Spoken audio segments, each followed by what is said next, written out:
Indian horror studio में स्वागत है। अगर आप भी डरावनी कहानियों के शौकीन हैं तो आप सही जगह पर आए हैं। आज हम आपको लेकर चलेंगे एक ऐसी जगह पर जहां के रहस्यों से अब तक कोई भी बचकर नहीं निकल पाया। यह कहानी एक पुरानी और रहस्यमय झील की है जिसे काली झील कहा जाता है।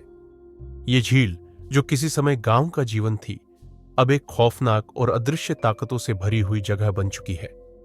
किसी जमाने में इस झील के किनारे लोग खुशी से घूमते थे, मछलियां पकड़ते थे और समय बिताते थे, लेकिन अब यह जगह सिर्फ डर और रहस्यों का प्रतीक बन चुकी है। लोग कहते हैं कि इस झील में जिन लोगों की आत्माएं बुरी तरह से फंसी हुई है वे कभी किसी को नहीं छोड़ती। गांव में एक युवक था जिसका नाम राघव था। राघव एक जिज्ञासु और साहसी युवक था जिसे हमेशा रहस्यों की खोज रहती थी। जब उसने गांव में बुजुर्गों से इस खौफनाक झील के बारे में सुना तो उसकी जिज्ञासा और भी बढ़ गई। वह सोचता था कि अगर वह इस झील के रहस्यों का पता लगा सका तो वह यह कहानी दुनिया को सुना सकेगा। एक रात जब चांद अपनी पूरी रोशनी से चमक रहा था, राघव ने झील जाने का निश्चय किया। सब सो चुके थे और राघव अपने घर से निकल पड़ा। उसकी आंखों में डर के साथ साथ उत्सुकता का मिश्रण था। जब वह झील के पास पहुंचा तो उसे वहां एक अजीब सी खामोशी महसूस हुई, जैसे समय ने अपनी गति रोक दी हो। झील की शांत सतह में सिर्फ लहरों का हल्का सा आवाज सुनाई दे रहा था। राघव ने अपनी टॉर्च चलाई और नाव की ओर बढ़ा। नाव खड़ी थी, लेकिन उसमें किसी के बैठने का एहसास हो रहा था। जैसे ही उसने नाव में कदम रखा, झील का पानी अचानक हलचल करने लगा और फिर वह महसूस करने लगा जैसे कुछ उसे खींचने की कोशिश कर रहा हो। धीरे धीरे नाव झील की गहराई में खींचने लगी और राघव के चेहरे पर डर साफ झलकने लगा। वह अंधेरे में एक आवाज सुन सकता था, एक ऐसी आवाज जो किसी की मदद के लिए पुकार रही थी। जैसे ही उसने चारों ओर देखा, वह पानी के अंदर छिपे हुए साए और किसी महिला के विकृत चेहरे को देखता है जो धीरे धीरे उसकी ओर बढ़ता है। तुम यहां क्यों आए हो? वह महिला धीमे से कहती है और राघव को समझ में आ जाता है कि अब वह उस झील का हिस्सा बन चुका है। राघव की आंखों में अब सिर्फ डर और उलझन है, लेकिन अब उसके पास भागने का कोई रास्ता नहीं था। राघव के शरीर में एक अजीब सी सिहरन दौड़ गई। झील का पानी अब उथल पुथल हो रहा था, जैसे कोई अदृश्य शक्ति उसकी ओर बढ़ रही हो।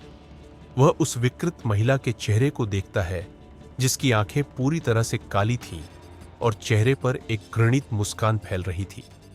राघव ने डरते हुए पीछे की ओर देखा, लेकिन नाव अब किनारे से काफी दूर खिसक चुकी थी।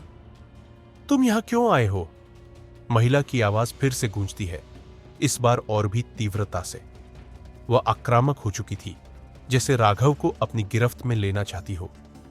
राघव घबराते हुए अपनी टॉर्च को और तेज करने की कोशिश करता है, लेकिन वह पहले ही बुझ चुकी थी। चारों ओर घना अंधेरा था और झील की गहरी सर्दी ने उसे जकड़ लिया था। मैं सिर्फ देखना चाहता था, राघव कांपते हुए कहता है। मैं कुछ नहीं जानता, मैं सिर्फ यह जानना चाहता था कि यहां क्या है। महिला के चेहरे पर एक खौफनाक मुस्कान और गहरी हंसी का मिश्रण होता है। तुम नहीं जान पाओगे, वह धीमे से कहती है। यह झील तुम्हारी तरह के लोगों के लिए नहीं है। तुम सभी यहां आते हो और फिर हमें छोड़कर कभी नहीं जाते। राघव की आंखों में अब भय की लकीरें साफ दिखने लगी। वह झील के पानी में एक असामान्य हलचल महसूस करता है, जैसे कुछ और ताकतें जाग गई हों। वह नाव से कूदने की कोशिश करता है, लेकिन जैसे ही उसने पैर रखा, उसके चारों ओर पानी में तेज लहरें उठने लगती है। पानी की गहराई उसे खींचने की कोशिश करती है और राघव अब यह समझ चुका था कि वह सिर्फ एक चश्मदीद नहीं बल्कि एक शिकार भी बन चुका है। आखिरकार राघव अपने घबराए हुए मन को संभालते हुए एक आखिरी प्रयास करता है। वह अपनी पूरी ताकत से नाव को घुमाता है और किनारे की ओर बढ़ने की कोशिश करता है, लेकिन जैसे ही नाव उस दिशा में बढ़ती है, अचानक पानी में गहरी सर्दी और ठंडक फैल जाती है। उसे लगता है कि झील ने अपनी पूरी ताकत लगा दी है ताकि वह उसे अंदर खींच सके। तुम भाग नहीं सकते, महिला की आवाज फिर से गूंजती है, अब उससे भी ज्यादा तीव्र और डरावनी। राघव की सांसें रुकने लगती है और उसकी आंखों में डर साफ दिखने लगता है। फिर अचानक झील के गहरे पानी से एक विशाल हाथ उभरता है जो राघव के पैरों को कसकर पकड़ लेता है। वह चिल्लाता है, लेकिन उसकी आवाज एक घनी अंधेरी झील के अंदर खो जाती है। राघव की आंखों में अब कोई उम्मीद नहीं बची थी। उसे अब यह समझ में आ चुका था कि यह झील एक कब्रगाह बन चुकी थी, जहां कई आत्माएं अपनी मुक्ति के लिए तड़प रही थी। वह जानता था कि अब वह भी उनमें से एक होगा जो कभी नहीं लौटेगा। लेकिन जैसे ही उसने हिम्मत जुटाने की कोशिश की और उसके पास एक आखिरी बार बचने का अवसर था, झील के पानी में एक और भयानक हलचल होती है। वह हाथ जो उसे पकड़कर खींच रहा था अब और भी ज्यादा ताकतवर हो चुका था। अचानक पानी में एक अंधेरे साये ने उसे पूरी तरह से घेर लिया और राघव की आंखें अब पूरी तरह से ढल गई। अगली सुबह गांव में लोग जागते हैं और राघव को ढूंढने के लिए झील के पास आते हैं। लेकिन जब वे झील के किनारे पर पहुंचते हैं तो कोई भी राघव का नाम लेने वाला नहीं था। केवल एक ही चीज थी जो वहां दिख रही थी, वह काली झील जो अपने अजीब और खौफनाक रहस्यों को छुपाए हुए थी। गांव वाले कहते हैं कि राघव की आत्मा अब भी झील के अंदर फंसी हुई है। उसकी आवाजें कभी कभी रात को झील से आती है और कहते हैं कि जब भी कोई उस झील के पास जाता है, राघव की घबराई हुई चीखें सुनाई देती है। राघव की कहानी अब एक और मोड़ ले चुकी थी और यह डर, भय और रहस्य की गहरी खाई में गिर चुकी थी। गांव के लोग कहते थे कि राघव की आत्मा अब भी उस काली झील में फंसी हुई है और वह रात के अंधेरे में कभी कभी अपनी चीखें सुनाता है। यह कहानी न केवल उसके अंत की कहानी थी, बल्कि उस रहस्यमय झील की भी, जिसने सैकड़ों वर्षों से कई बेखबर यात्रियों को अपने अंदर समेट लिया था। यह रात की खामोशी थी जब एक और युवक, अमित, इस डरावनी झील की ओर बढ़ा। वह एक पत्रकार था और उसने सुना था कि काली झील के आसपास ऐसी कई रहस्यमयी घटनाएं हो रही थी। उसे इस खौफनाक कहानी का पता लगाने का ख्याल आया। अमित ने अपने साथ कैमरा लिया था ताकि वह सबूत जुटा सके और फिर इसे लोगों के सामने पेश कर सके। वह जानता था कि यह काम खतरनाक था, लेकिन उसे यह तय करने में देर नहीं लगी कि उसे इस रहस्य को सुलझाना है। झील के पास पहुंचते ही अमित को पहली बार सच्चाई का एहसास हुआ। उसे महसूस हुआ कि झील सिर्फ एक जलाशय नहीं है, बल्कि एक ऐसी जगह है जहां मृत्यु और आत्माएं एक साथ निवास करती हैं। पानी की सतह पर हलचल होती रही और कभी कभी दूर से हल्की सी आवाजें आ रही थी जो किसी को भी भयभीत कर सकती थी। लेकिन अमित ने इन सबको नजरअंदाज कर दिया और अपनी तसल्ली से कैमरे को सेट किया। जैसे ही वह कैमरे को ऑन करता है, उसके कानों में एक आवाज गूंजती है। वह रुककर सुनता है, तुम भी यहां आए हो? अमित का दिल बैठ जाता है, लेकिन उसने हिम्मत दिखाई और आगे बढ़ा। वह धीरे धीरे नाव की ओर बढ़ता है।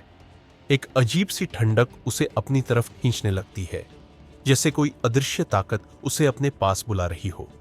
उसकी हिम्मत अब कमजोर हो रही थी, लेकिन वह फिर भी नाव में बैठने की कोशिश करता है। जैसे ही वह नाव में बैठता है, वह महसूस करता है कि यह झील किसी और जगह नहीं, बल्कि एक समांतर दुनिया में पहुंचने का दरवाजा हो सकती है। नाव जैसे ही झील के गहरे हिस्से में जाती है, चारों ओर घना अंधेरा हो जाता है। अमित की आंखों में भय था, लेकिन वह किसी भी हालत में वापस नहीं लौटना चाहता था।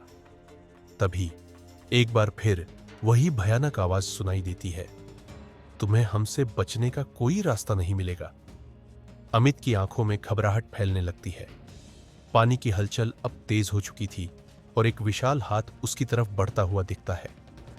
अमित को समझ में आ जाता है कि वह भी राघव जैसा ही शिकार बनने वाला है। अचानक एक विकृत आकृति झील के पानी से उभरती है।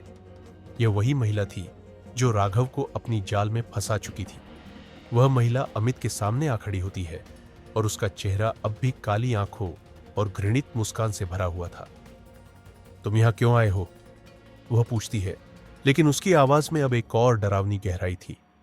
अमित घबराया हुआ था, लेकिन उसने हिम्मत जुटाते हुए कहा, मैं केवल यह जानना चाहता था कि क्या यह सच है कि तुम और तुम्हारे जैसे लोग इस झील के अंदर हैं? महिला हंसी में फूट पड़ती है और कहती है, तुम नहीं जान पाओगे। हम सभी यहां हैं और तुम भी अब हमारे साथ हो। इस झील का पानी तुम्हारी आत्मा को अब अपने में समेट लेगा। तुम अब कभी बाहर नहीं जा सकोगे। अमित की आंखों में एक आखिरी बार उम्मीद का चमकता हुआ आभास दिखाई देता है। वह अपनी पूरी ताकत लगाता है और नाव को मुड़ने की कोशिश करता है, लेकिन जैसे ही वह नाव की दिशा बदलता है, एक और विशाल हाथ पानी से उभरता है और उसे पूरी तरह से जकड़ लेता है। अमित की चीखें अब झील के अंदर खो जाती है। उसकी आवाजें अब भी कभी कभी सुनाई देती है जब कोई भी झील के पास जाता है। गांव वाले कहते हैं कि जब भी कोई उस झील के पास जाता है तो राघव और अमित की चीखें सुनाई देती है। उन दोनों की आत्माएं अब भी झील में बसी हुई है और यह कहानी अब हर गांव वाले के दिल में एक खौफनाक डर की तरह समाई हुई है। अंततः काली झील अब एक और रहस्य बन चुकी थी, जिसमें खो जाने वाले कई नामों की कहानियां थी, लेकिन यह केवल झील ही जानती थी कि वहां कौन कौन खो गया और उनकी आत्माएं अब किस दर्द में है। अगर आपको यह वीडियो पसंद आया हो तो कृपया लाइक करें, चैनल को सब्सक्राइब करें और नीचे कमेंट करके अपनी राय जरूर बताएं। धन्यवाद।